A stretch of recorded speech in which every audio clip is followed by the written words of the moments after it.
Good morning. My name is Patrick Allen, and I am an interviewer for the Veterans History Project for the Library of Congress in Washington. And the project in the Cincinnati, Ohio area is conducted through the Cincinnati-Hamilton County Public Library, and the director of the project is Brian Powers. We are privileged this morning, and today is October 30, 2021, and we're privileged to be able to interview a World War II veteran, Arley Jett. Mr. Jett, thank you for doing this interview, and thank you for your service. Well, now, I understand that you have some hearing problems, and if you don't hear my question, let me know. okay. We got a bad hearing. Now, how do I spell your name correctly?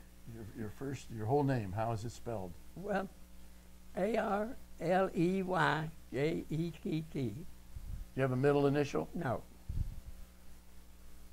And we are this morning at 424 Harding Street, South Lebanon, Ohio. And we are at Arley's home. Arley, tell us, can I call you Arley or is it Mr. Jett? Call me Arley. I ain't been used to it. When and where were you born? Canoe, Kentucky, Breathitt County, Kentucky, 1922. What day? 16th of August. And what were your mother and father's names? My dad's name was Charlie, and my mother's name was Emily Jett, but her maiden name was Johnson. Emily, E-M-I-L-I-E? Yeah, E-M-I-L-Y. I-L-Y? Yeah, E-M-I-L-Y. L-Y. Yeah. And she was a Johnson, and then she became a Jett. Yeah. Do you know when your dad was born? I show he was born in 1896. Yeah, my dad was, yeah. And he was born in Athol, Kentucky. I don't actually spell that word, it's hard. all right. And you know your grandparents' names? Yeah, my grandpa's name was Granville Jett, and my grandma's name was Nervy Terry before she was married. What was her first name? Her first name? I just... Nervy? Nervy. Nervy? Yeah, Nervy. How do you know how you spelled Nervy? Nervy. And where was your grandpa born? Well, they was all born in Breathitt County. Okay. And your father, is as old as you are, your father's not still living. When did he die? Her dad died, he was 71. So he died in about 1966? Yes. He was 71 years old when he died. He was born in 1895. Okay. 96, I mean. All right. And your mother, when did she pass away? My mother lived to be 99 and a half. And I show she was born about 1895. Yeah, she So died She died in 94? No, she died in 95. The year she was born in 1895 and died in 1995. All right. She was like 6 months of being 100. Okay. Now, did your mom and dad have any other children, or were you the only child? No, I was the only one. What kind of work did your father do? He worked at Peter's Cottage Company, Kings Mills, Ohio. And I think he was down there in, I don't know for sure, but I believe it's 1917 or 1918. I ain't for sure.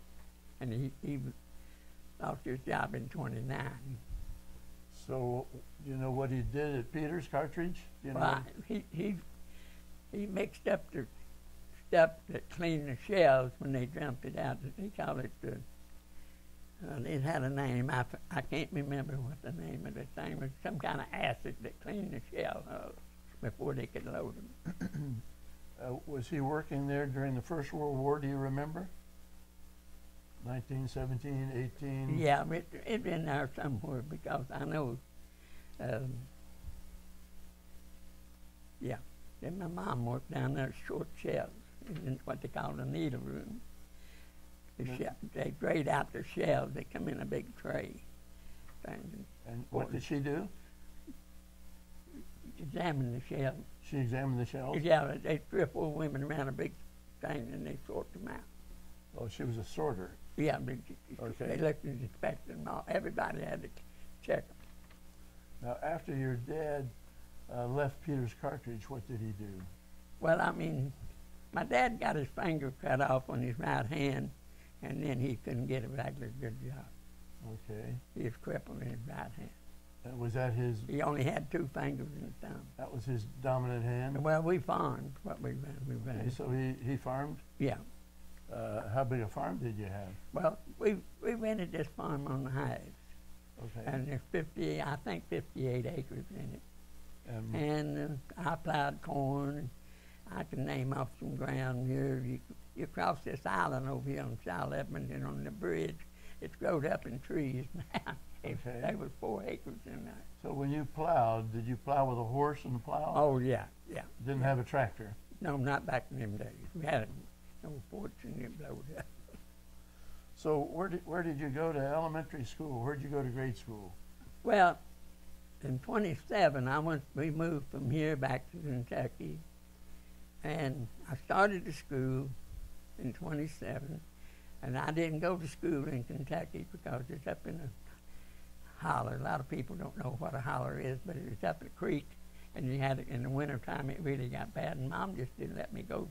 Probably didn't go 2 months down there, about a year, you know. Then we moved back up here in well, how long 28. When did you come back here? In 28. In 28? Yeah. And then where did you live? Right up the street here on Hudson Street. Can you zoom in and see this? Now that's where I was born.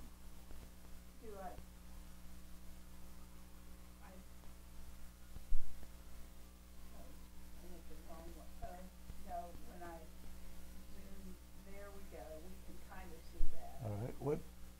What am I showing a picture of? The old house. I was born upstairs in that house in 1922 in Canoe, Kentucky, in Breathitt County. That was the name of the post office. And was that in town or was that out in the country? It was really out in the country. Yeah, yeah. You had to have a horse to ride in and ride out. It was on the Middle Fork River. Did you have running water? No, you had to go get it out of a well. I mean, open well. Did you have toilet facilities in the house? No, Had an outhouse? no. You washed your hands in a regular pan, took a bath, and number 2 washed up. And how about, did you have an outhouse? Yeah, outhouse. Outhouse? Yeah, we had outhouse. Yeah. So, did you ever go to grade school, formal grade school? No, I went 2 years over at Goshen. I went to the 6th grade down here and went on 7th. I went from 6th to the 7th, and then that's as high as I went. I liked it. I didn't go to 8th grade. So Goshen is here in Claremont County. okay. Yeah. I I lived on Smith Road. My dad worked for Herbert Jr. Taft, Secretary of the Times-Star. Now, you got $50 a month in the summer months, $40 a month in the house, and the milk cow and everything for the pay that we stayed. We stayed down there 2 years. Okay. Off on Smith Road. All right. And then where did you go? We moved back into South Edmonton. All right. I went to school at Goshen. So why did you quit school after the Well, 2 years? I was a little bit older, and when I got up 17, I didn't want to go to school with little small kids in 8th grade. So I decided to just quit. So what did you do then? Well, you want to know every job I had? Well, as best you remember, what all did you do? Well, my first job was at Morrison's greenhouse out of Fred's Mushroom? No, I went to mushroom plant 2nd or 3rd. I worked with Morrison's greenhouse down here on the road to 20 Mile Stand. I worked there about 6 months, and then I quit and went to the mushroom plant in September 1939. I got paid 27 cents an hour. I worked out 2 years and 8 months, and then I quit, and then I went to canning house in Lebanon, Tom Corbin's Canning Company, and I got 50 cents an hour. And you talk about making money, I thought I was getting rich. And then I worked up at the Jap bomb Pearl Harbor, and they couldn't get tin cans, and then I went to King's Mills, Ohio, and worked at King's Powder Company, but I worked where they made flares to throw out of airplanes in World War II. And well, let me ask you, what were you doing when the Japanese bombed Pearl Harbor? I was working at Tom Corbin's Canning Company. How did you learn that they had attacked us? We come over the radio. What did you think about that? Well, I didn't know what to think about. Really, yeah, it's short. And 3 weeks later, they couldn't get tin cans, so Mr. Bones told me, said, well, I don't know how long it'll be, and I just quit and went to King's Powder Company. What did you do at King's Powder? I made flares that they threw out of airplanes to light up cities. It wouldn't blow up, but it would actually burn you. Were they incendiary? Yeah. They burned? Well, I mean, they were some people. I wasn't here. Well, I'm going to go back to the story. The guy come out there, and I worked where they soldered these tubes, and it was a hard-pressed paper, about 3 feet long, maybe 3 feet and a half. I've been so long, I can't remember exactly, and it's about 7. Anyway, it was hard-pressed paper, but you had to bend this zinc-coated metal to put it in a jig, and then you soldered it. Put an end in it, solder it down.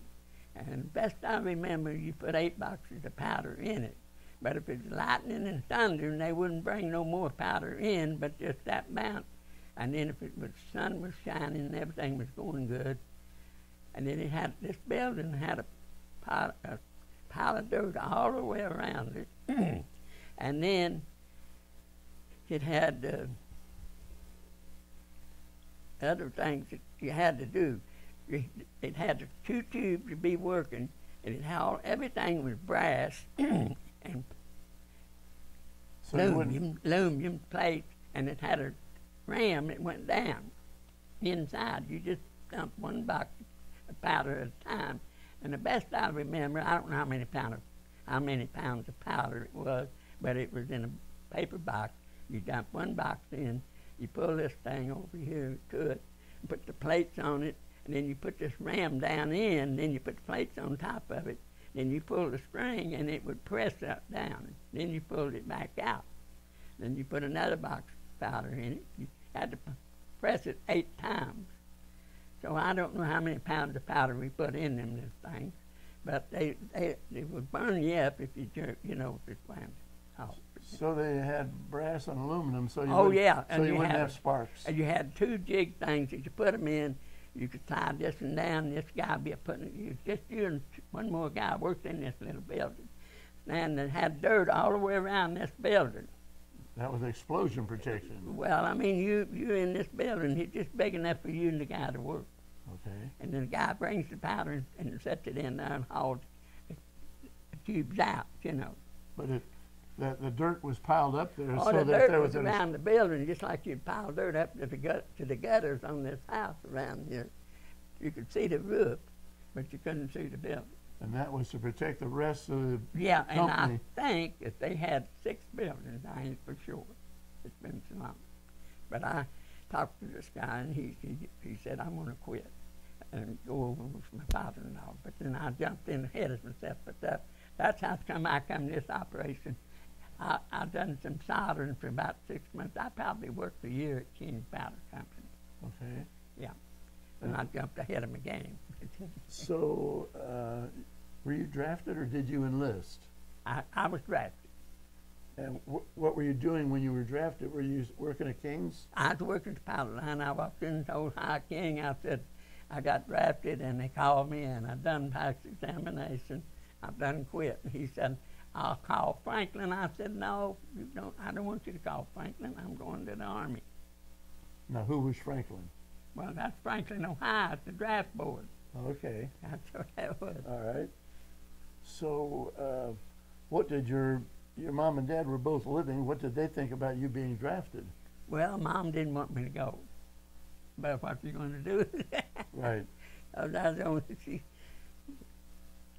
was the baby boy, and I was the baby boy when she died. Yeah. So, when you were drafted, where did you report?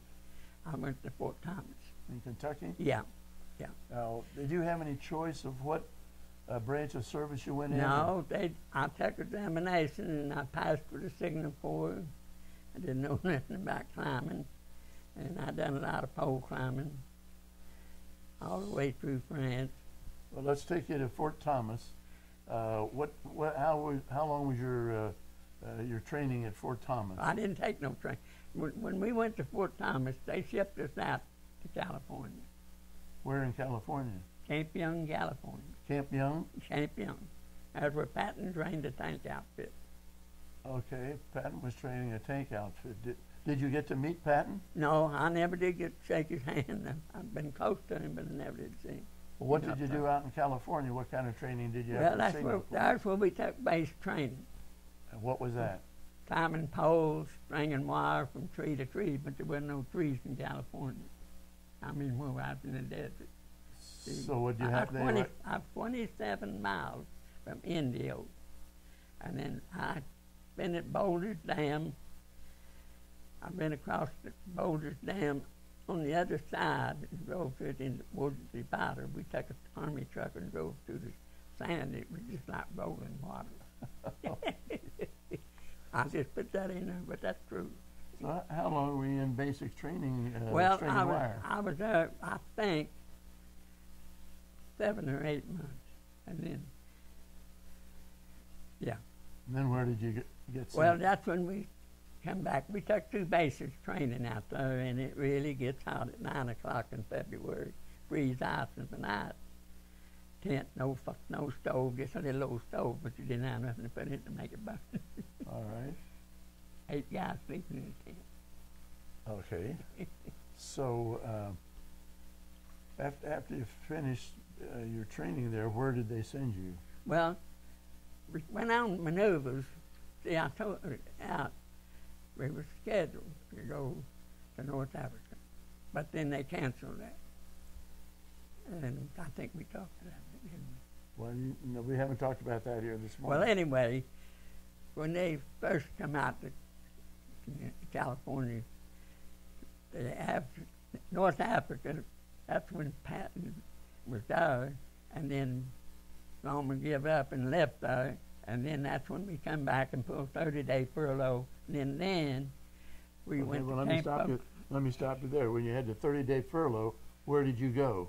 Well, I come back to Camp Young, but then what we done, when we come back, we shipped out and went to Camp Polk, Louisiana. Well, did you have a chance to come back home and see your folks? Well, I mean, they just sent me home for 30 days. 30 days, okay. Yeah, that's what I started to say.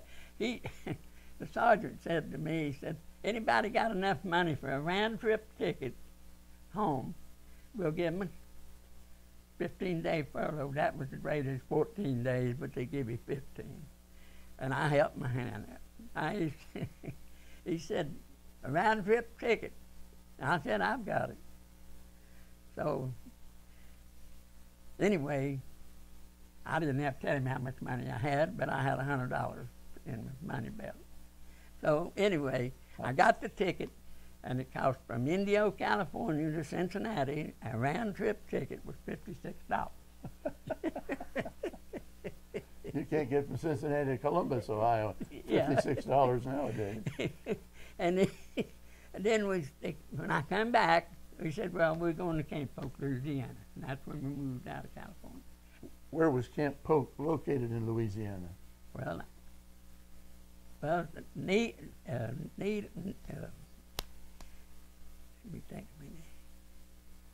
Is that anywhere near Camp Atterbury. Atterbury's in Indiana. No, not Camp Atterbury. What is it? DeVita. There's one of the towns. What was it? There's DeVita. I can't speak it real okay. funny. And there's another one, there's Leesville. I think it's Leesville, too. Okay. And see, they had a north camp and a south camp in Louisiana. And I got a furlough from there home. And then, but there's where I learned to tie all my knots good, put open field wire on poles and trees and things. Okay. That's where we really learned all the we learned the tying in California, but we learned in Campo, Louisiana good. You really learned the climbing in Louisiana. Yeah. Now, I helped work on the cable that the Germans blowed up in 1939 in France, all communications in Europe, and when Hitler was blowing them up, he blowed it up the English Channel, communication lead cable. Now, I don't want to say it's 8 inches, 10 inches, 15 inches. I helped dig the end up. It had been buried. It was my outfit, the first tune, spliced the cable back together. Oh. So my outfit was pretty popular. I mean. So where did you repair that? What country? It around Calais in France, and right on the channel. Okay. Right on it. I mean, I helped dig it up. My first platoon outfit guys was trained first, but it's thousands and thousands of little copper wires, all different colors. But my outfit did fly. So you were drafted in on February 3rd, 1943. Yeah. And when was it that you got to Europe? Oh, well, it's on my discharge. I don't know exactly. I'm looking at your discharge, and I don't see when you got to Europe. Well, we landed in Scotland, England. Took 4 days. Well, anyway, I got to tell this story. I went over on the Queen Elizabeth, and a man looked like a little penny matchbox from the top deck down at the dock. That was loading it out. And we got 2 meals a day, morning and night. By the time you went and ate your breakfast, it was time to go get supper. And it was really loaded. And we didn't have no escort. And we left at night, so I think it was 4 days and 5 days going to Scotland. And where did you leave from? What port? New York, St. Shanks, New York. We come down to the port, see. We got on the ship. We got on the Queen Elizabeth. We didn't have no escort. So at that time, Queen Elizabeth was just a troop ship? Well, no, it was Queen Elizabeth's individual ship. They took it to a warship to haul troops over. All right. Yeah. Do you know how many fellows were on the ship? Oh, my God, I couldn't tell you. That they were laying everywhere they could lay to get them on the ship. And where did you lay? Were you in the bunker? Well, I laid in, we go down and swap. My buddies would stay one night down in the hole, and then they come back up on the bed, sleeping at one of them things to sleep in. Oh, a hammock? Hammock, yeah. And then the next night, you'd have to go up on top deck and cover up and lay. But you wanted to lay the way the ship was going, because every 10 minutes it changed course. Okay. And then every night they'd kick the other engine in, and you could feel that whole big ship shake. And then when daylight came, they'd cut it off. So, but they had got the Germans. They wasn't. We were afraid to get blown up, but we didn't. Well, for somebody that's going to be watching this and listening to you, explain why the ship was zigzagging as it went across. So the Germans couldn't shoot them, and it was a torpedo. Okay, so that was the idea. That was what I was told. Now. So back at that time, the U-boats were pretty dangerous. They done that every 10 minutes. It changed course. Okay. Yeah. But you didn't have any problem while you were. No, we made it. How was the food on board ship? And I think the most beautiful sight I could see, I remember when the moon would come up on the ocean. Oh, really? Oh, it was beautiful. How was the food? How was the food on the way over? Well, we had good food. That's one thing the Army done fed good. Where did you land? Where did you land in Scotland? Well, all I know is Scotland, England. And then, from when we stayed in Scotland, about a week, I guess, and then we went to Liverpool, England, and I lived in a big mansion house there. And across the street from the building was York's Park. York Park? Yeah. And there was a big glass building there that wherever the Germans bombed it out. It had a banana tree in it, but it was dead, but it was still sticking, growing up. Growing up in I the... don't seen it, but part of the glass blowed out. But I seen a lot of things, I enjoyed it. But So where do you go from Liverpool? well, we stayed there. I think when I left Liverpool, that's when we left to go on the English Channel. And we missed the tide going in, and we had to sit on the English Channel. Now, there was a lot of PT boats sunk, floating with the nose sticking up. But they didn't bother us, bombing us or anything. We had to lay over all night till daylight, till the tide come in. Okay. And then Now, when I left, what kind of vessel were you going from England across the channel over? we was in the LST boat. It opened up and we just drove right off into the water. But you got to catch the tide when it's in so you can get the truck up. Right. Yeah. So how many fellows were on your LST? Well, I think there was 265. Our outfit wasn't a real big outfit. And we all went off on the boat, got off in the boat on the equipment, the truck. Were you all on the same ship, or did you have several? Oh, yeah, we was all together. All in the same ship? Yeah, they come out, yeah. All right, so... I don't know if all of them are doing it, but I think we was. So then the tide comes in, and you land. Well, and you where got to were wait you? till it's high tide so you can get as far in. If you wait till tide comes in and goes out, you way back from it. But you Well, got high tide. Yeah, So you landed. yeah. And then where did you go? Well, we went up to Norman on the beachhead there in Calais? Calais, France, and all them on the coast. And they had, I'm trying to think that at Cherbourg, we didn't go down to Cherbourg. We hauled water, drinking water from Cherbourg up there when we was in the hedgerows in Normandy. See, that's where that picture was taken. Okay. I mean, where I was down with the plane. So D-Day was in 1944. 44. So were you over in France during D-Day? Or were you in England? No, I landed about 10 or 12. I actually think it's about 10 days after the invasion when we landed, Okay. And anyway, about noon time, a German plane popped a Wolf 109. I'm going to tell this. I was asleep in the tent, and we didn't have to dig no foxholes because we had a big auger to dig a hole straight down where we put in holes. So we'd have a pup tent up, we'd dig a hole here for my buddy and me right here. So you had to make sure when you jumped in this hole that you put your hands up over your head when you jumped in. Because if you cut your hand down on your side, you couldn't get out of the hole. Your buddy had to pull your neck out to get you out. So that's how I didn't dig no foxholes when I was over there, when the bomb was coming off. And, So this Focke-Wulf is coming, and what'd you do? Well, I heard the planes, but them guys, the German plane fought the Wolf 109. And I heard this guy had this anti-aircraft gun. See, they still had them guns mounted in their hedgerows.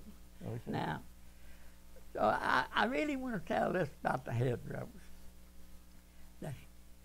The hedgerows could be a field 10 acres, 20 acres, 15 acres, 30 acres. It had a pile of dirt all the way around and a big wooden gate, maybe 20 feet long, up per gate, wooden gate. And you couldn't even get through the trees to get over. That was their fence. So anyway, that's one thing. That's the reason we lost so many soldiers when they went in. The Germans were behind the trees and already had the machine guns mounted to cut them out. Well, they even went down to the beach and cut down Hitler steel rods and put on tanks so they could cut them banks down and go in. And they saved a lot of lives when they done that. But I wasn't in the infantry. I'm talking about what I seen. Okay. Did you see those tanks with the steel mounted on there to get through? Well, I seen after what they went down through, Okay. you know. All right. And, but anyway, that was, it was awful.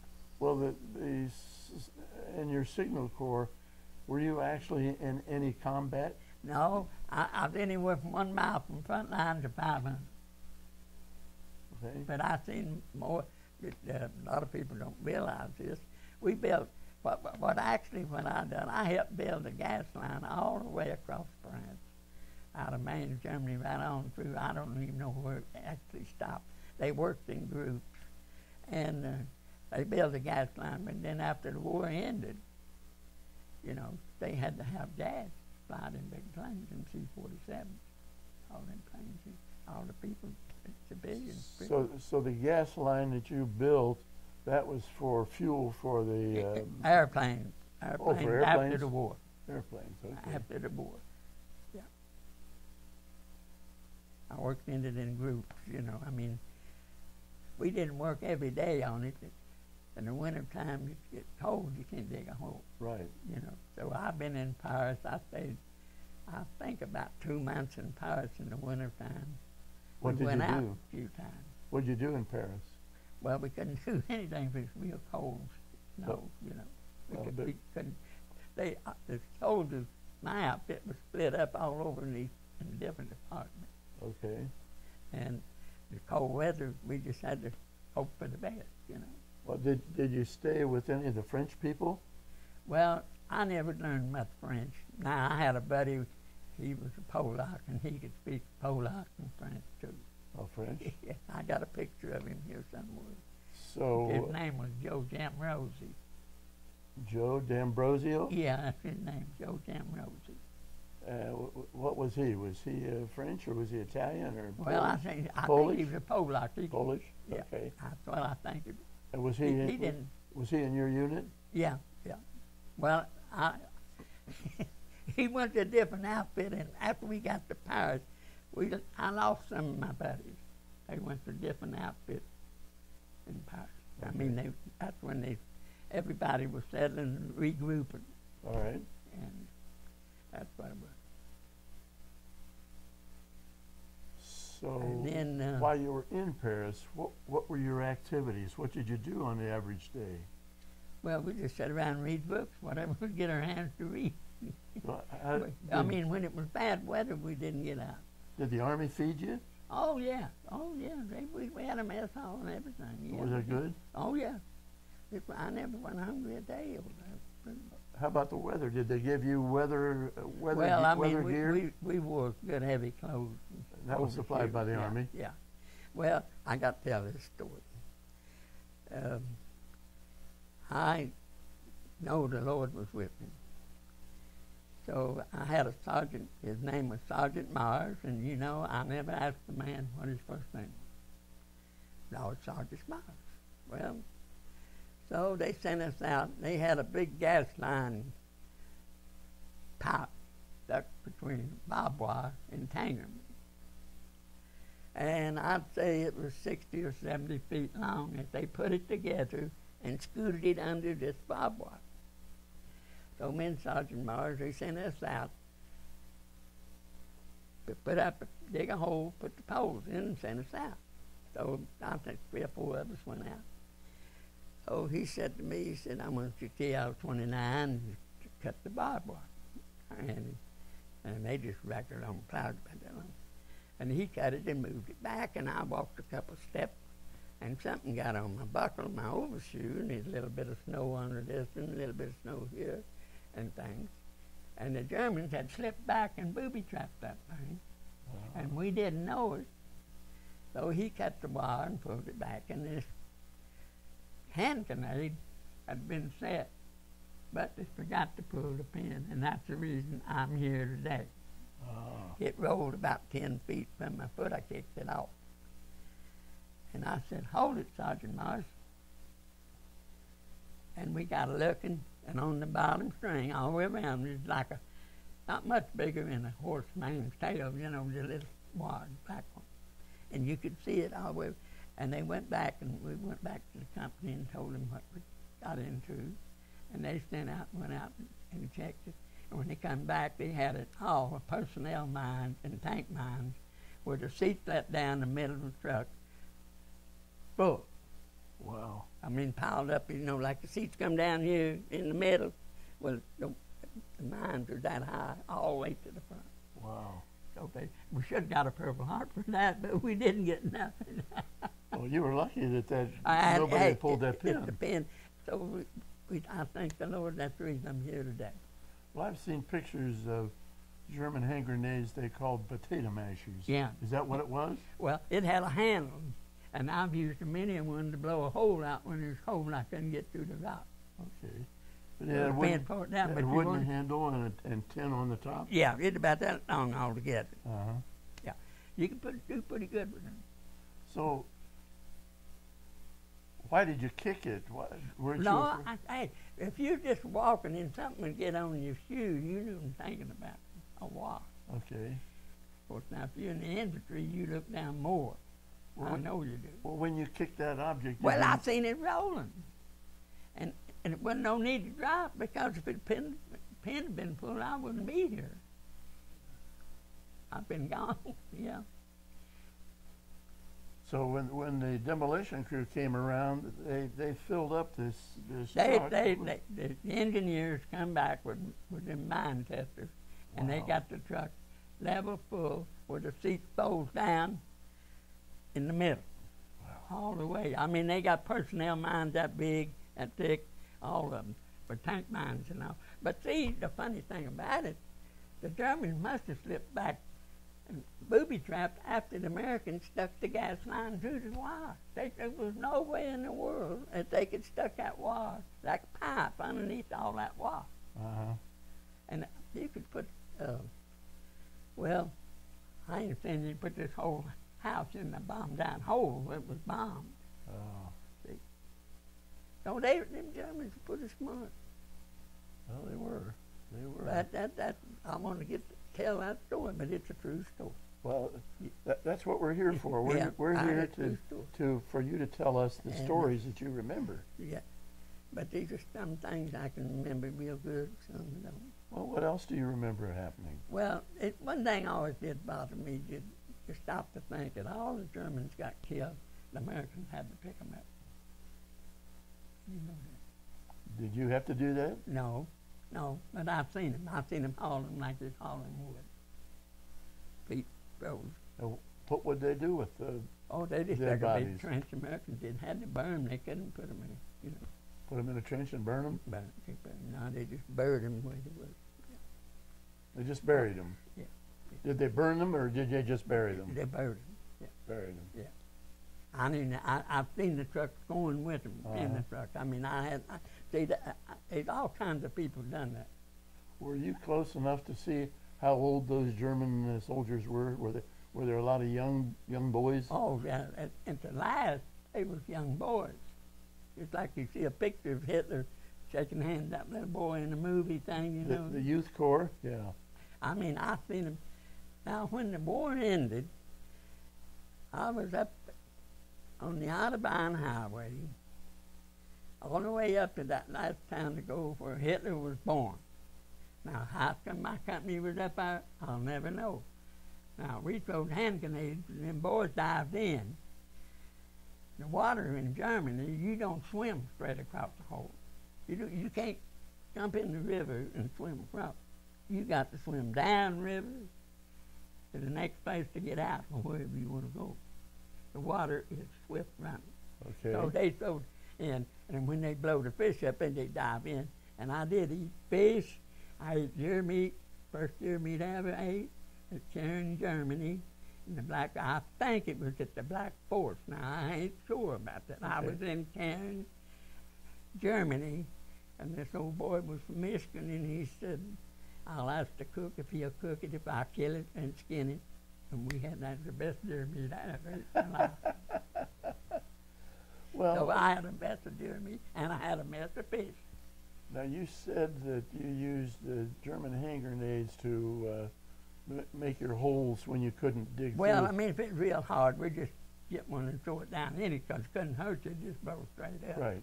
So, where did you get those hand grenades? Well, we could find them. They left them all over the place. So you would, when you were out in the field, well, you found one, you'd save it for work? We found cases of shells. We found 9-meter pistol shells, you know. Yeah. Casey. Did you save any of these for mementos of your service? Did you get any of those? Well, I bought a German gun back, and I bought back a cigar box full of shells. What gun did you bring back? A Luger? No, I bought a P-38. Okay. Yeah.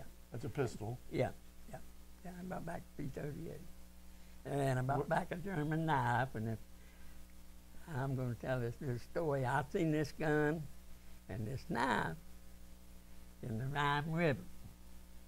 In the Rhine River? In the Rhine River. In the water? In the water, yeah. About this, well, I held on to a tree limb and waded out up to here to get it. Up to your knees? And the and water? then if I'd have got drowned, they'd never know what happened to me. But the water was so clear you could see down. Oh, you could see on the Rhine River, Yeah. clear. Now, I don't know. I've seen these pieces sticking up when we coming home down to that. They built a bridge out of wood all the way across the Rhine River. I've seen that bridge myself on the highway with the traffic. And that was built by the U.S.? Yeah. And I had a sign that's longest bridge that's ever built in the United States, by the United States Army. Okay. I give a card to mine. I don't think I got any more of them left Okay. on this wood bridge. But I mean, to be in a Signal Corps outfit, to be going, I've seen a lot. But I can't remember everything. So what did you do with the gun? Well, did you I brought it home, and one thing led to another. And my dad, he liked to drink. And once in a while he'd get that gun and shoot her. Oh. So Mom said, Arley, take the gun away from me. So I took the gun away from him, and the guy come around, and he wouldn't buy it. And I said, well, here it is. I'll sell it to you. But the only thing I got, the boys, it's got the German knife. It's got the German insignia in the handle and the metal case that it goes in. Okay. Yeah. With that gun being in the water, what do you have no, it didn't hurt. It didn't hurt it? No. I don't know how it was still. I just brought it out, oiled it up real good, and worked it. Just like good. new, huh? But I should have brought back a German Luger, but I never liked to shoot him. I never did like a thing coming back at me at the top when it rejects the shell. Okay. You know, it come back up on top. Okay. And I always liked the P-38. Well, where did you get a Luger to shoot? Yeah. Where did you get one? Well, we found all kinds of guns. I mean, I've been through, you know, when you come to a town real quick, they's moving. I mean, the Germans were moving. I've even been so hot behind, they be that big Holstein cow, half skinned and cut, laying in a big kettle of cooking, and it'd be hot. Boy, we got the pirates. Okay. Yeah, I found all kinds. So you were... Well, afterwards, if you moving, maybe they just left 2 hours before you got there. I said, I don't know how. Don't ask me how I know it. It'd be that. Wow. Yeah. So, what kind of Well, see, what kind of environment were you in when you had to string wire? Well, I mean, see, we sometimes we just do so much of just stringing this wire stuff. One group strung the wire, one group carried the poles, one group put them in the ground, one group dug holes. You jack of all trades. Well, what did you do? Well, I done every bit of everything. Okay. I put cross arms up, put guide wires up, but not a lot. How tall were these poles sticking out of the ground Well, you had I mean, to climb? You remember going up 48 on the old road? Was you around here then? Well, I know where it is. I mean, I'm talking about this old road. Just like a regular telephone pole? Yeah. Now, when you come to a railroad track, like that couch says, a railroad track, you know what I mean? Yes. Well, you had to have a 60-foot pole with it when the tank was on the train, a 27-foot clearance for airplane and tank. Okay. Wrecked plane. So when you come to that, that's when you had to put a taller pole in. Where did you get these 60-foot poles? Oh, they had it. Yeah, United States put it up. Wherever you needed, it would be there. All right. Yeah. What's the closest you came to actually being shot at, or? Well, no, I never was actually that close, except in the more Belgium. I don't know. They had a big thing going up there, and one night they was shooting down the street, and whatever's going, I never did know. Okay. You know. Were you anywhere near the Battle of the Bulge? Well, I was in the area. I wasn't up on the front line. Okay. That's how come I got 5 battles. All right. If I was 5 miles from that place, I got a battle scar. I was in the area. Okay, so you were in the area where Yeah, 5 battles that's would what be you're going getting on. at. I wasn't actually in the combat. Now, going over, when I went over riding the truck on Normandy, when we went in, there's so many little towns that I can't think of where people, the Germans, you know, at Normandy, the German army, they had their wives and all live with them around Calais, France. There was millions of them there, and they had to fence them in and feed them. I forget how many loaves of bread. My cousin Spicer, he's dead now, but he told me that you couldn't tell how many. But he didn't never tell me all about it. Okay. So he went in on limited service. He got his eye put out, and so I don't know, he was in the 92nd General Hospital. Okay. And I never got a chance. I wanted to go see him, but I couldn't get no transportation to go see him. So you were still in the service when the atom bomb was dropped. Oh yeah, yeah. Well, Where were you? Uh, Were you in Germany, France? no, I've got to tell this story when we got back. When the war was officially announced over in Europe, the next day we started back off of the Autobahn Highway back up where I started. I'm talking about Hitler's old place where he was born. All right.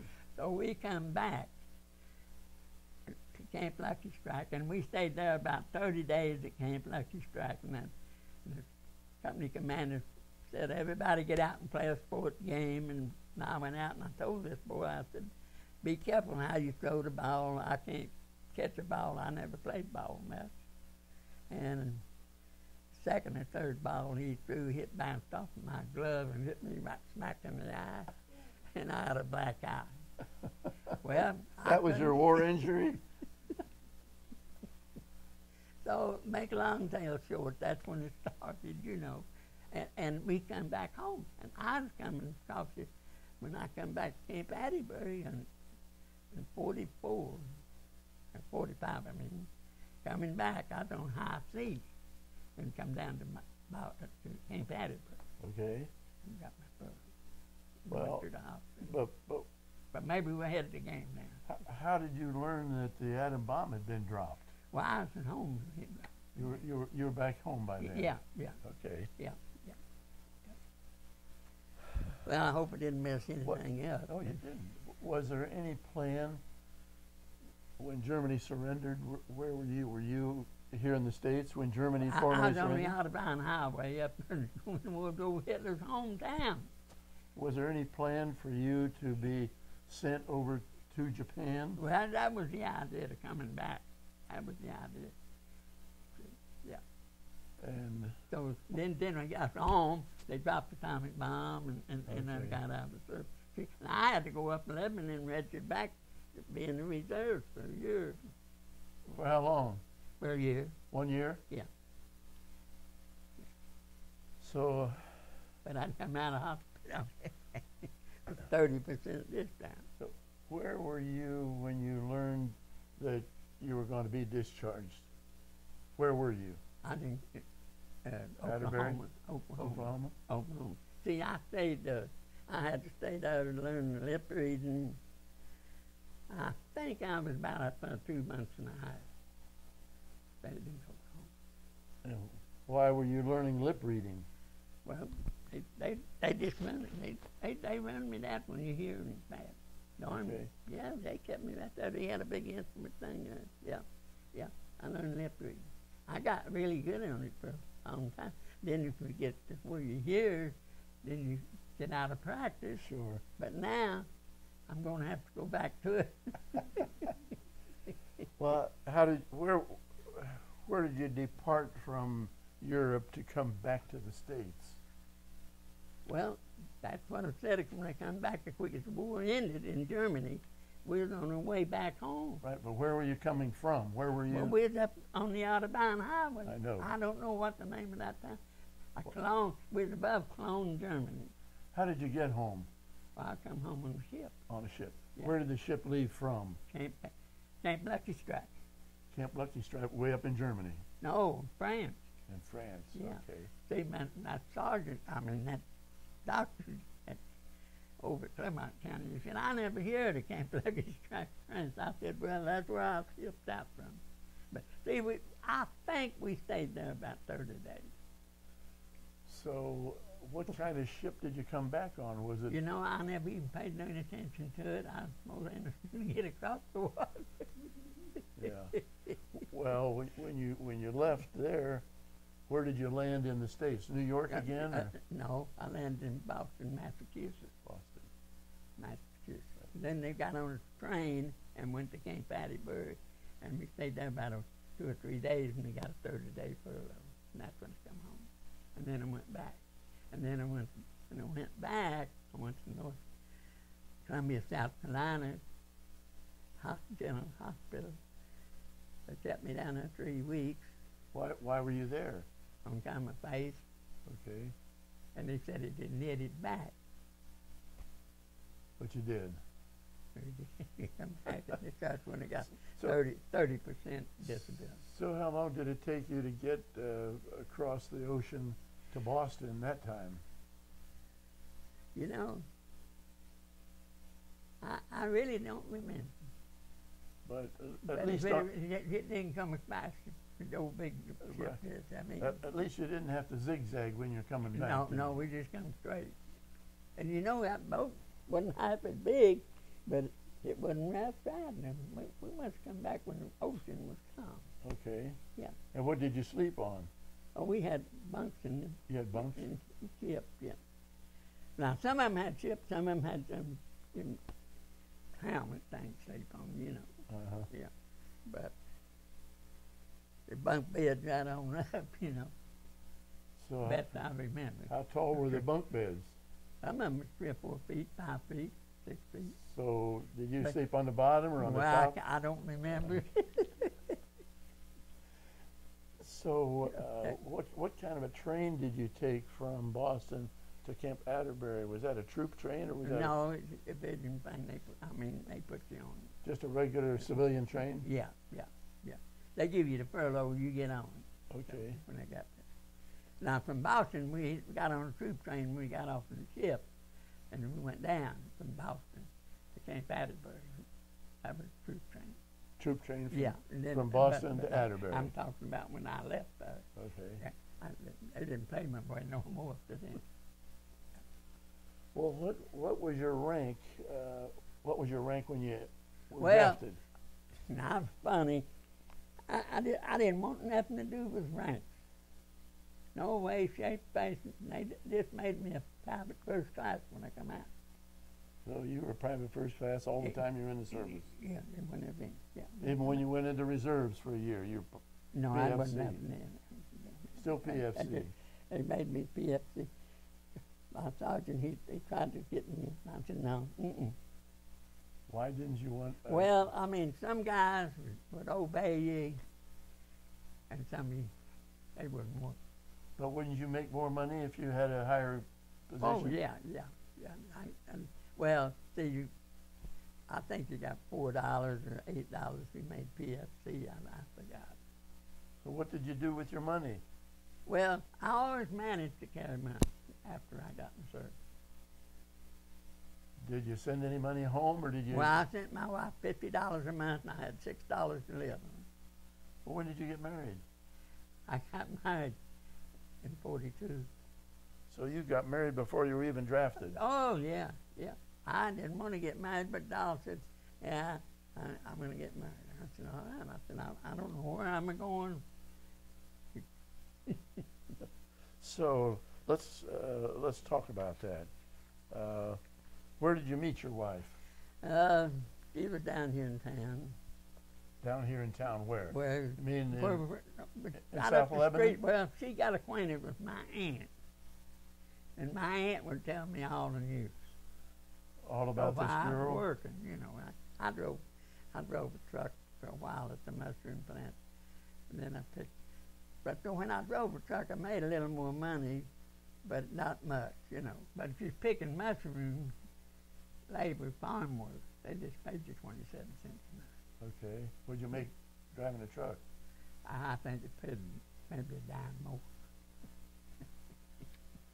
So you I met don't know. you And then later years, they got up to $1 an hour, you know, after the war and everything. But so you met your future I met my wife wife in '39. here in South Lebanon? Yeah, I got married in Covington. No, not where. Minister Road in Covington. Not where you got married. Where you met her. Where you first. Well, I met her down here in town at my aunt's house. In South Lebanon. Yeah. My aunt lived where the street goes up one way this way and come back down a one-way street. That house is still standing right the other day for me and her standing there before we got What was your aunt's name? Odie. Odie? Jett. Arley Jett? Yeah. She married my dad's brother. Okay. How long did you, and what was your wife's name? Dolly. Dolly. Yeah. Was that a real name, or did That's her real name. And she said that when she was a baby, everybody said she looked like a little doll. So my mother said, well, I'll name her Doll. so Then she changed it to Dolly, but that's the way it was. Yeah. So how long did you see Dolly before you decided they were going to get married? Well, about a month or two before I went to service, and I told her, she said, well, I'm going to get married Before you, so crazy, but we did. A good thing we did. she wanted to get married before you were shipped out. Well, yeah. Then, so what did she do while you were in the service? Well, she worked down there on the flour line. She worked down at Peters. Peters? And then when I come home on 15-day furlough, and she got pregnant with Linda. Okay. And then Linda was born. Linda was 18 months old before I ever seen her. And that's when I got discharged. Well, we'll talk about Linda in a minute. Yeah. When you got back from service, did Dolly still keep on working? No, she had to quit.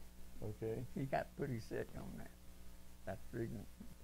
All right. After I went back to service. So was Dolly the only woman you were married to? Yeah. And when her was married 77 years.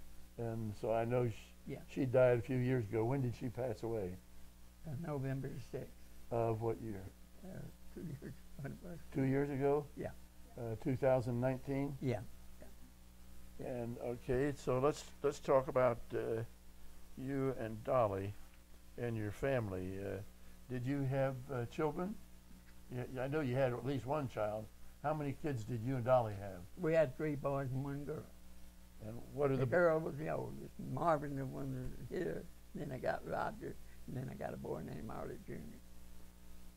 So, who was the oldest? Marvin. The girl was the oldest, and Marvin was the oldest boy. When was your daughter born? 44. April 24th, 44. I was in England when she was born.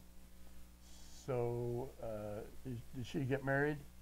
Yeah, she got married later. I mean, you know. Well, what was her married name? She married Dean Evans. Evans? Evans, yeah, Dean Evans. All right.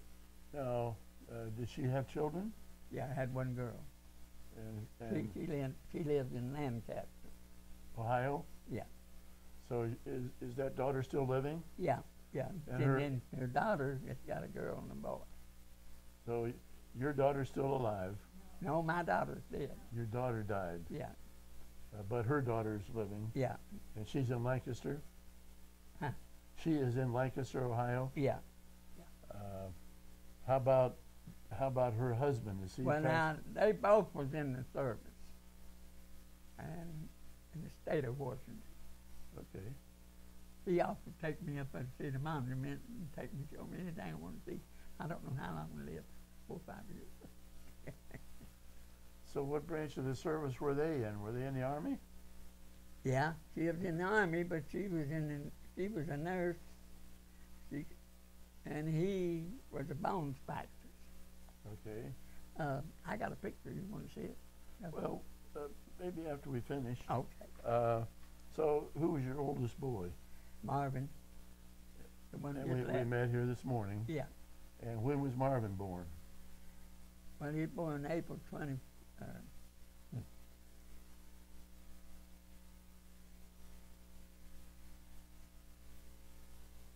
think he was born in April, I ain't for sure. What year? 45, I think. All right. And was he? 44. 44. Yeah. Did he get married? No, he never been married. No. All right. No. And your next son? Well, Roger lives up the street there. When was he born? He was born in July, 24th of July, I think. Of what year? 45, I think. 45? No, 46? 46. Well, there's 4 years between Marvin and Junior. Now my mind went blank on that. I didn't know that. My wife didn't know it. I could rattle it off, but I'm wrong now. So But anyway, Junior and Marvin's birthday, Roger's birthday, there's 4 years between them. Roger's 65 now, 66. Yeah. I should probably get it. So I forgot to read. that's all right. So Junior is Arley Jr. Yeah, Arley Jr. He's named after me. And did he get married? Yeah, him and his brother married sister. Okay. And now she's going next Monday to have her thing. She had one taken off. And one taken out. Oh, so they're having a mastectomy? Yeah. Yeah. So did Junior have children? Yeah, he's got 2 girls and a boy. You know their names? Well, Jeremy is his boy's name, and he's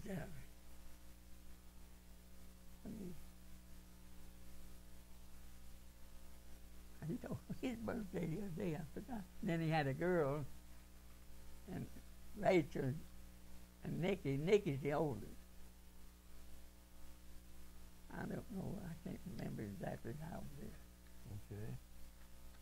They got a girl 28, so he has to be, boy, he's In his 30s? I It sounds in- can't remember their age. Okay.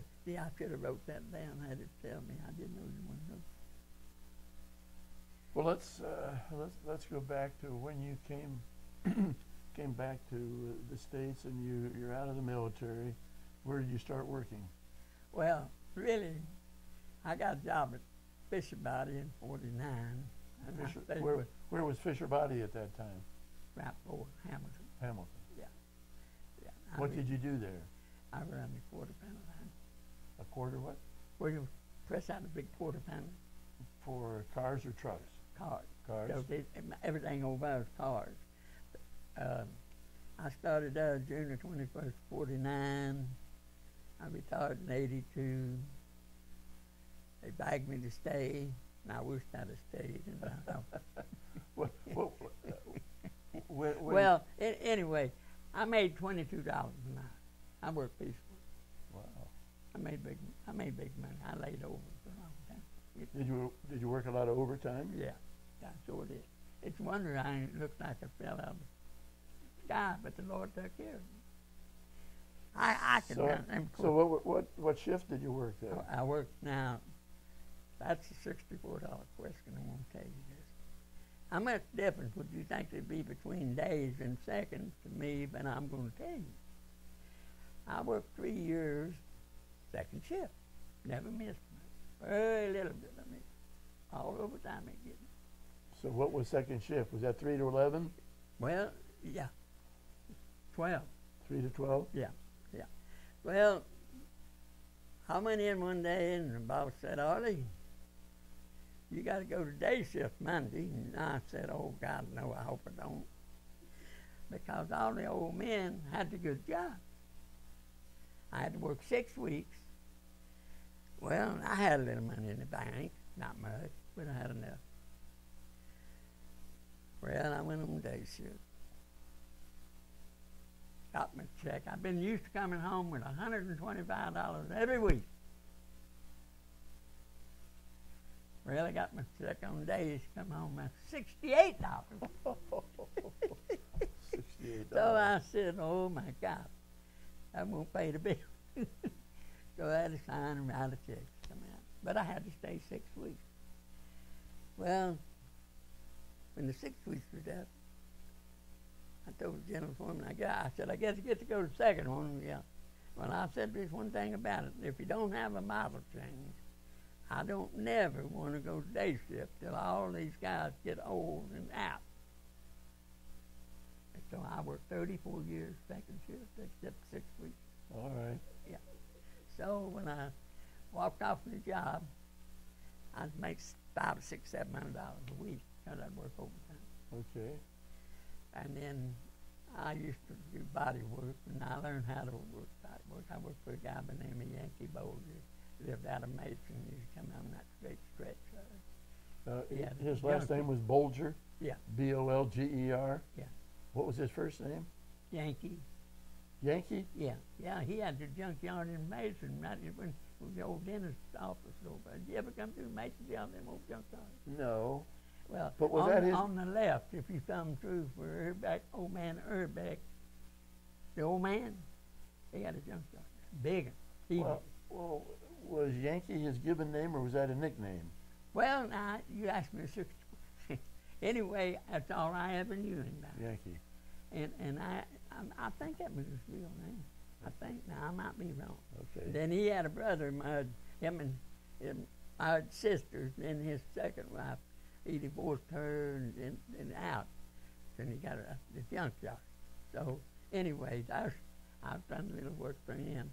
And then I had a buddy that worked for him longer than that. And he learned me how to paint. Well, so I could put fenders on, take the car all apart, put it back together and all that. And I made a pretty good mechanic. Never did have a motor go bad, but a Plymouth motor. It was my own car. Where did you do your body work? Right down in the garage. Right here? Yeah. Right next to the house? Yeah. So... if you've seen all the 57 Chevys I fixed up, you wouldn't believe the eyes. Now, 57 Chevys are really classic cars. And I got a picture. You ever hear, well, we won't talk about this guy. He's dead now, but he painted motorcycles to get $2,000 or $3,000. Painted him, blows paint in them, you know. Okay. Carmack. Carmack? Yeah, Freddie. You ever hear? I never heard of him. Well, but I know the 57 Chevy, really a classic car. I went all over the country and bought everyone to get home. Yeah, they were great cars. Yeah, and the 56ers, I fixed it. But that one boy, Moore, comes over. Keith. Okay.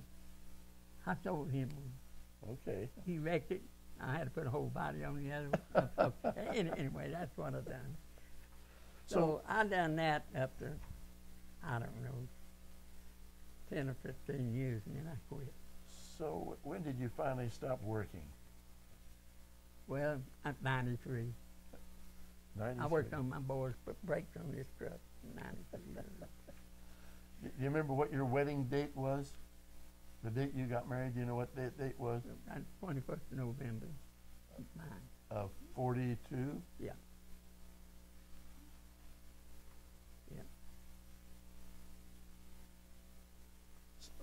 Tell me about Dolly. Did Dolly finish school? She went I think she went 6 months or something. She was pretty smart.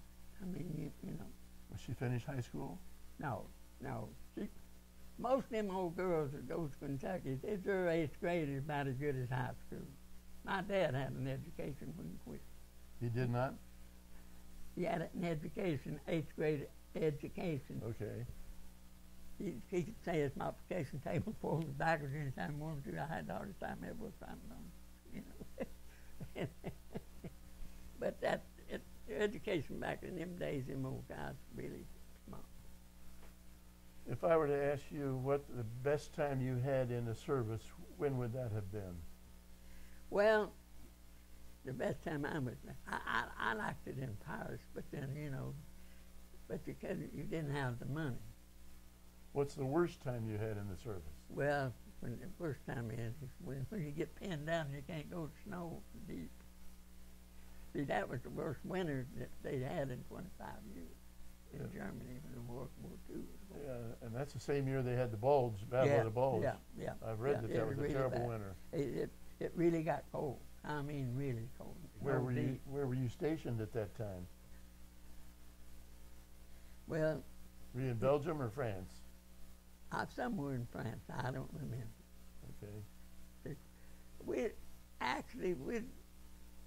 I'd leave my company and go and work for some other company, what they call DS detachment. Okay. Now, whatever that meant, I don't know, but that's what they call it. Okay. And I'd be gone for 5 or 6 weeks, and then I'd be back with them. Okay. And I work for a different company doing different things. Doing different things, but in the same communications field. Yeah. We're still doing signal corps work, you know. Yeah. Well, now, they had that big battle. I was in station in the Moor. The guy told me he thought the Moor Belgium, and I'm calling it. He said he thinks that's where the Belgian shotgun was made. They call it the Moor Belgium. Okay. And that was a big French garrison in town. And I was there one winter when it was cold and bad. But you couldn't go out and do nothing, you know. And they didn't have salt and stuff to do what they had here, you know what I mean, equipment, you know, back in them days. Did you have any interface? Did you communicate with the French people at all? Very little. When you did, how did they treat you? Oh, they treated us good, but you know, they always wanted to trade you something for cigarettes. Okay. Now, this is my buddy. We was out working, and Frenchman come down the road to be a big quart bottle. Well, they drink cider. They call it cider. It's cider. They don't have good water for that. Mm-hmm. So I never will forget this boy's name. And he said, Arley, yeah, what is cedar? I said, well, I don't know. What's it taste like? He said, well, it tastes kind of like apple. I said, I bet you that's cider. Well, he drank that half a bottle, and he said, I still don't feel nothing. So we had a guy in my outfit spoke French. So I said, what's cedar? He says, apple cider. And I said, I thought that's what it was, and I knew it was, but I didn't take a drink of it, you know. So I told him this guy's name was Natty. And I don't ask me what is the rest of it. That's all we called him. Well, I said, Natty, I said, there ain't no need to drink anymore. You ain't going to get no higher. So he said, I ain't going to trade a pack of cigarettes for 2 cedars. So how often did you smoke in the service? Yeah, and now that's funny. I smoked two packs a day, two packs of chewing tobacco a day, and drank 100 proof coffee. Okay. So when I was 61 years old, I had a friend come here, and I was working on his truck, putting a whole floorboard in his body clear out. So he said, you ever think about going to church, Arley? I said, yeah, in a way. So he talked to me. Next day, I said, I believe I take you up on it. So I got saved and baptized when I was 61. Quit cussing, quit drinking, quit. So I haven't drank any since I was 61. Well, what brand of cigarettes did the Army give you over in Europe? Well, I generally smoked Camels all the time. Unfiltered. Yeah, yeah. And But how about chewing tobacco? Well, chewing tobacco was the hardest thing in the world, union work. Okay. But when I chew tobacco, I see somebody, it's nasty, and then see somebody, and that was my hardest thing. Never had a bit of trouble with smoking. I started smoking at about 14.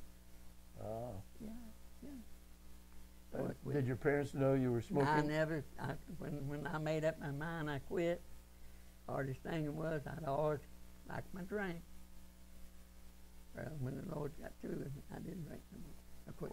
Well, when you started smoking at age 14, did your parents know that you were Well, smoking? Dad said, I don't want you slipping around and smoking. If you're going to smoke, just smoke. But he didn't. But my dad was an alcoholic. So that's the reason my mom never, but I hate to say that. Best hearted guy to give you clothes off his back. Give you the last penny he had. If I'd go up there and say, Dad, I need $50. If he had it, he'd hand it to me and never say anything about giving it back. Yeah. Well, do you have any other interesting stories about the service or working at when you were working at Peters Cartridge, did you have any explosions? Well, now, see, the guy that learned me how to run this thing, his name was Hacker, and he told me, he said, Arley, if I can get transferred, get you to take my job, run that, make the powder, press it and everything. His name was Hacker, and 2 weeks later he was dead. Got killed. Hit his father-in-law too. How did he get killed? Powder line blowed up. He went to the real McCoy stuff. Okay. And him and his father-in-law, he worked what they call a drain and a separator. I ain't calling it exactly what it was. It mixed up the powder. So one mistake, it blows up. So they both got killed. Oh. Yeah. Yeah. So, but all I remember, his name was Hacker, and he told me, he said, if I can get you to take my job, I'll go over and work with my father-in-law. And I think he said he'd get a dime or 12 cents more on the hour. It's too bad he didn't stay where he had been. Yeah, yeah. Oh, wow. That's the whole story, Wow. Well, but you said you never did get to meet Patton.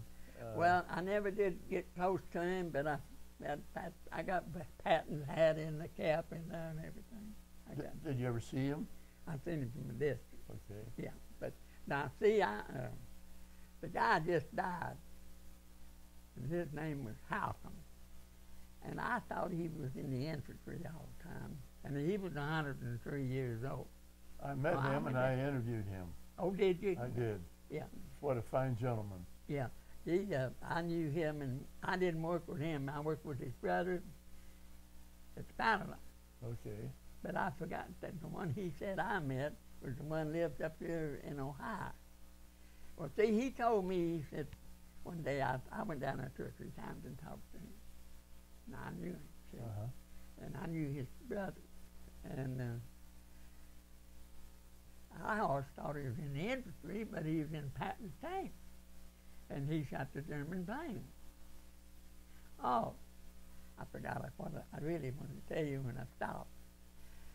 On Foster Wolf 109 flew over. They shot it down. I told my buddy, I said, let's walk down there where he went down. The gun he had to throw off to turn on at the Foster Wolf 109, German plane. Yeah. It fell right over the bank from where we had our pup tent and bent the barrel. And I made my wife, I cut the isinglass out of it and put my wife's picture in it. But anyway, now I'm going to stop up. So we goes down here where this German plane went straight down where the wings hit like this, come up. And I found a shoe about like this. I forgot the boy's name. And I got a stick and I said, 1, 2, 3, 4, 5, 6. That can't be right. 6 toes? 6 toes.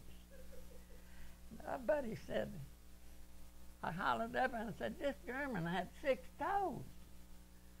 Arley, I believe my own lies. I don't believe yours. Just like that, you know.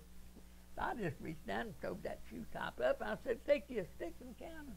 And his toes was in it. Just put it across there and blowed that shoe off just like you sawed it off. And his toes was in it. And he had 6 toes. I know I was forgetting something, but that's God's truth. Well, did you see was there any other part of the pilot visible? No, they wouldn't have thing there. They wouldn't have, that plane blew a million pieces. Okay. It must have had a high explosion, and I guess he was going to drop it down, and they shot him down. Well, that's good. They called that anti-aircraft gun. That's See, good. we had 3 or 4 of them around us, you know. Yeah. That's when we was in Normandy, in them hedgerows. Okay. That's when that happened. Yeah. So I went and looked at the gun. He had 2 big guns on the barrels. They're just bent like this. And I brought that picture home with my wife's picture in that isinglass, and I wasn't on my dog tags. And Surrey said, I want to wire that. I said, Surrey, you lose my picture that I cut out.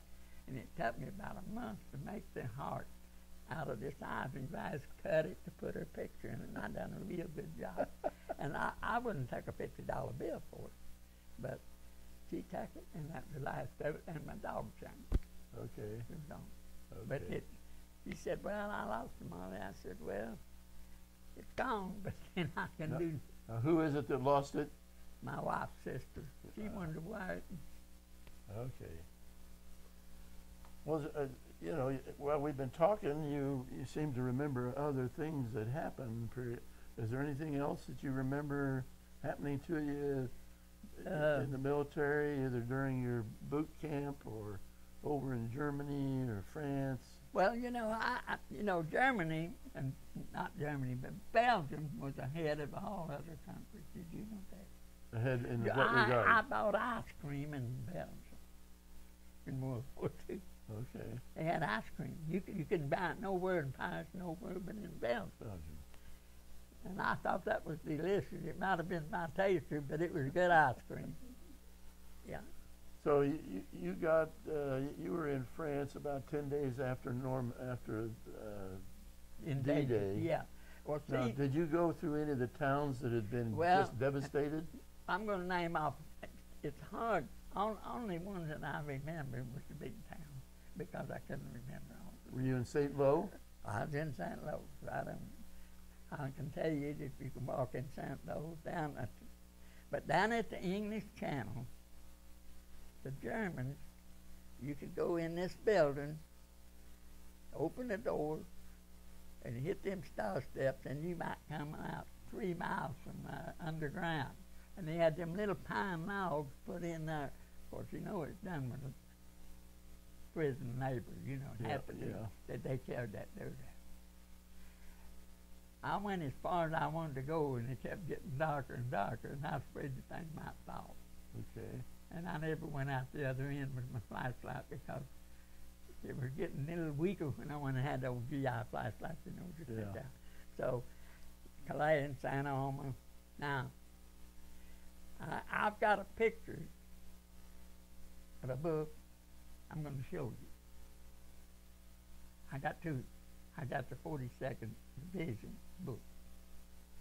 I wasn't attached to them, but when you look at it, it goes all the way around Belgium, not Luxembourg, but Netherlands, and all them countries going right in with Germany. Okay. You know that. So, well, we still got your microphone on. Did the Allies bomb these cities so that there was hardly anything standing, or what? Well, now, the St. Lo, they had to knock it completely off the map. There wasn't nothing left at St. Lo. When they cleaned the town out, you could stand on one side of that city and see across the other. And my cousin told me that. Now, when I went through it, you just had a few walls standing here and out. Okay. Yeah. Were there other towns like that you went through? Yeah, well, World July, there wasn't nothing standing. Berlin, there wasn't nothing. But I wasn't up there. How far into Germany did you get? Just up to where Hitler was born? I was on the Autobahn.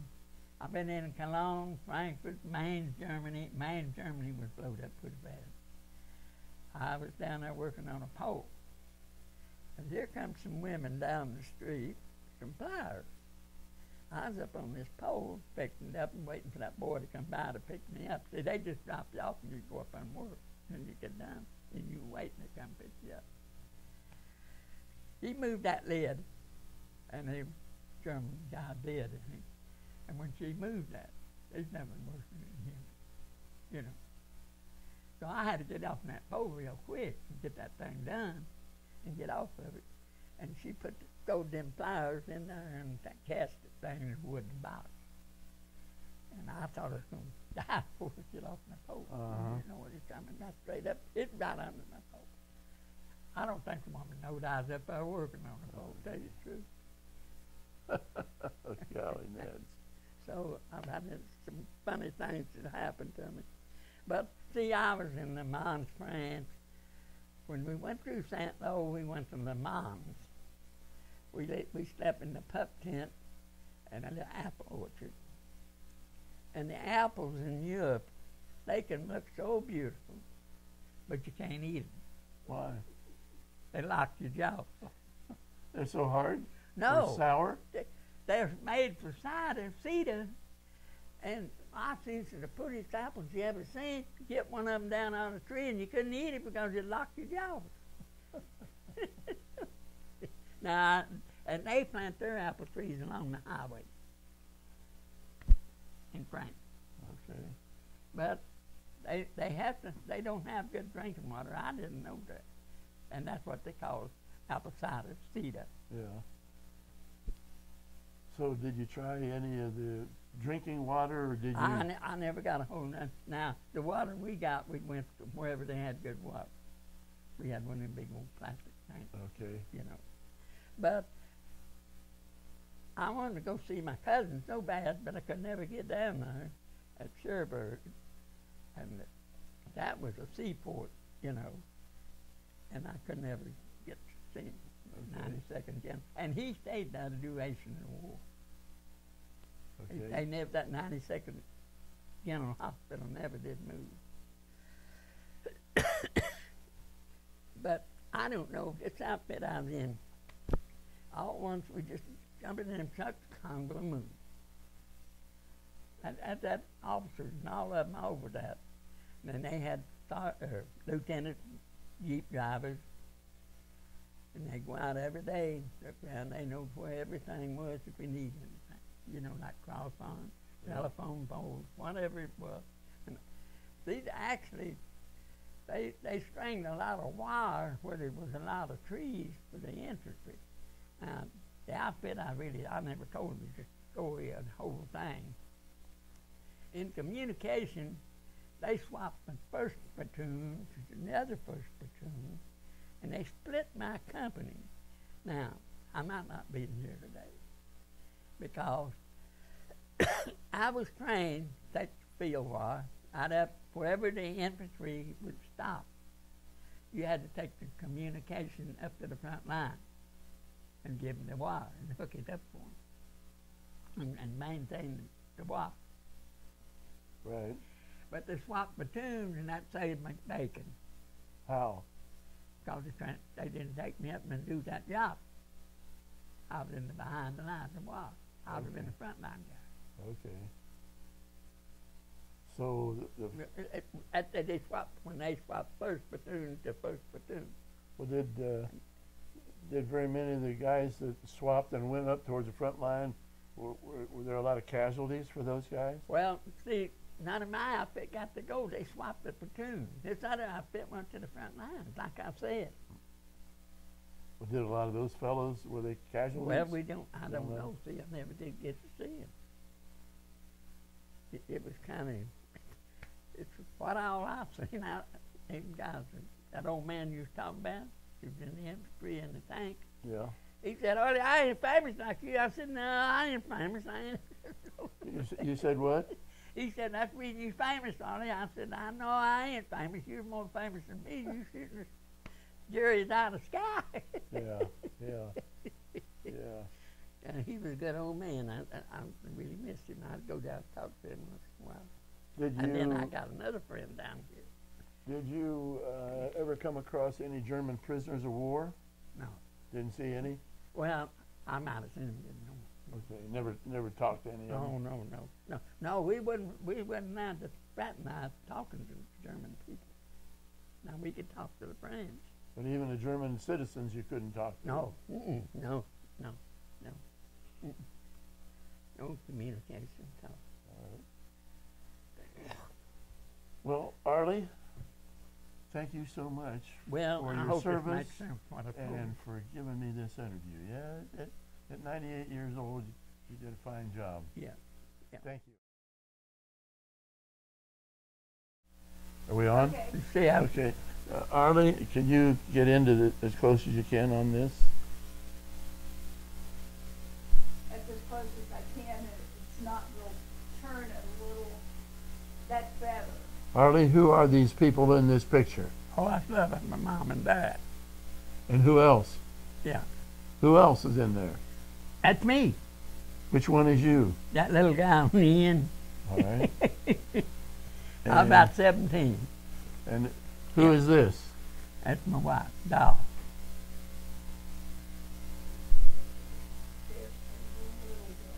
I think she was maybe 50 then, I ain't sure. Okay, and That was in a 49 Oldsmobile, and that was Doll and Roger, or Marvin and Linda. are you in that picture? Yeah, that's me in the picture. Which one? That old ugly man with a hat on. And we've already shown this. Who's in this picture? The house where you lived? Yeah, that's where the house I was born when I was a little baby. But who's the man in the picture? Arley Jett. That's you? Yeah. I was 99 when we were down there.